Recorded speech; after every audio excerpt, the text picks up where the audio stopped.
नमस्ते। चेतना रेडियो पर मैं डॉक्टर मीनाक्षी।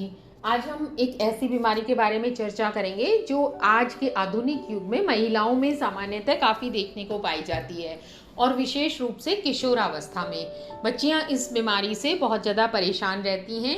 ये बीमारी है PCOS, पॉलीसिस्टिक ओवरी सिंड्रोम, जो सामान्यतः हार्मोन की गड़बड़ की वजह से, असंतुलन की वजह से होती है।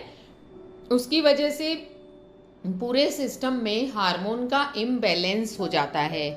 सामान्यतः हमारे अंडाशय जो होते हैं, ओवरी होती हैं, वो हर माह में एक मासिक धर्म का जो चक्र होता है उसमें एक अंडा बड़ा होता है, उसको बोलते हैं फॉलिकल। और वो 14वें दिन, मासिक धर्म के 14वें दिन या 15वें दिन, वो मासिक चक्र अगर किसी का 28 दिन का है तो 14वें दिन, 30 दिन का है या 35 दिन का है तो उसी के अनुसार वो बिल्कुल मिड ऑफ द साइकिल, बीच में रप्चर होता है और उसकी वजह से प्रोजेस्टेरोन और एस्ट्रोजन हार्मोन हमारी बॉडी में स्रावित होते हैं और उसी की वजह से, उसी चक्र की वजह से मासिक धर्म आता है।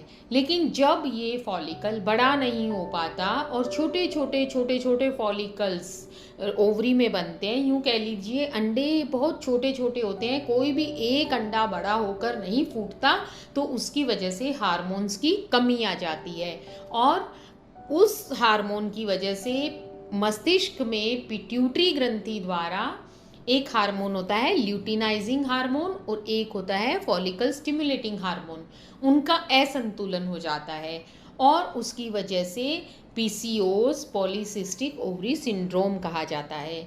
इसे क्लिनिकल जो सामान्यतः जो उसके लक्षण होते हैं उसके आधार पर और सोनोग्राफी के आधार पर डायग्नोसिस किया जाता है।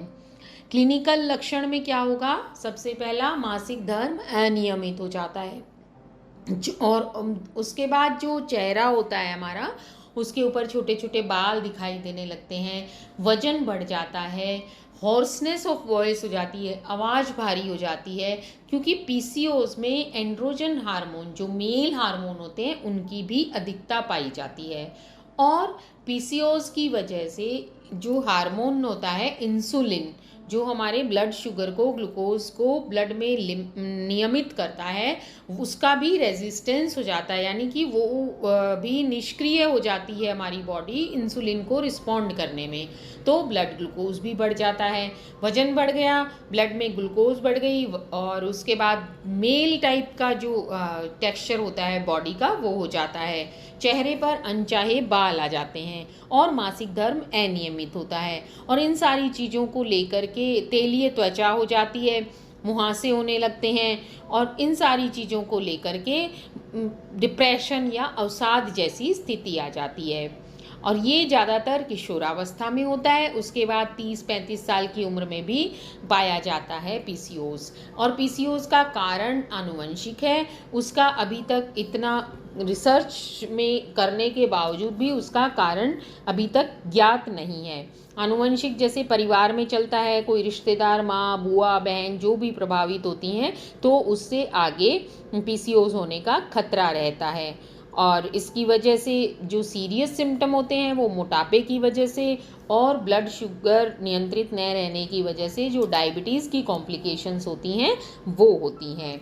और ये 40 साल से अगर ज़्यादा वाली महिलाओं को पाया जाता है तो उनको नियमित अपनी मधुमेह की जांच अवश्य करवानी चाहिए।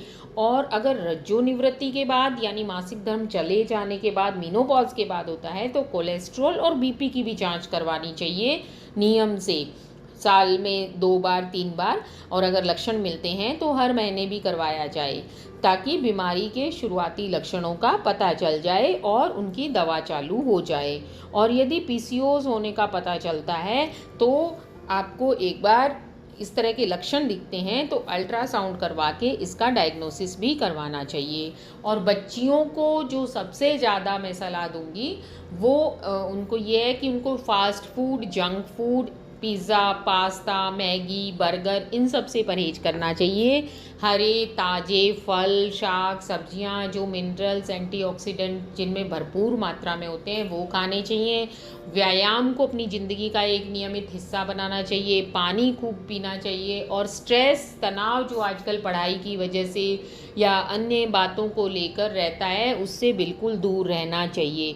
कई बार पीसीओएस को ये देखा है कि अगर हम खान पान, दिनचर्या, लाइफस्टाइल चेंज करते हैं तो वो अपने आप ही ठीक हो जाता है। ये हार्मोनल डिजीज़ है और इतनी ये उलझी हुई है, इसमें सारे हार्मोन्स, पिट्यूटरी के हार्मोन्स, ओवरी के हार्मोन्स, इन सब का एक कॉम्प्लेक्स है कि जिसके नीचे कारण क्या है वो अभी तक वैज्ञानिकों को भी ज्ञात नहीं है। पर हमें क्या करना है, अपनी डाइट में ताज़ा फल, सब्जियां और अच्छी जो चीज़ें होती हैं, क्वालिटेटिव जो चीज़ें होती हैं, जो गुणकारी होती हैं हमारी शरीर के लिए, वो खानी चाहिए। फास्ट फूड, जंक फूड, जो आधुनिक जीवन शैली है उससे हमें परहेज रखना चाहिए। सोने का, जागने का सारा अपना जो रिदम होता है उसको भी नियमित रखना चाहिए। एक्सरसाइज करनी चाहिए। किसी भी तरह का अवसाद नहीं पालना चाहिए। वजन बढ़ रहा है तो उसके ऊपर ध्यान देना चाहिए और आपको इस बीमारी को लेकर भी अवसाद नहीं पालना चाहिए। अपने चिकित्सक से सलाह लेनी चाहिए और इसके बारे में जागरूक रहना चाहिए।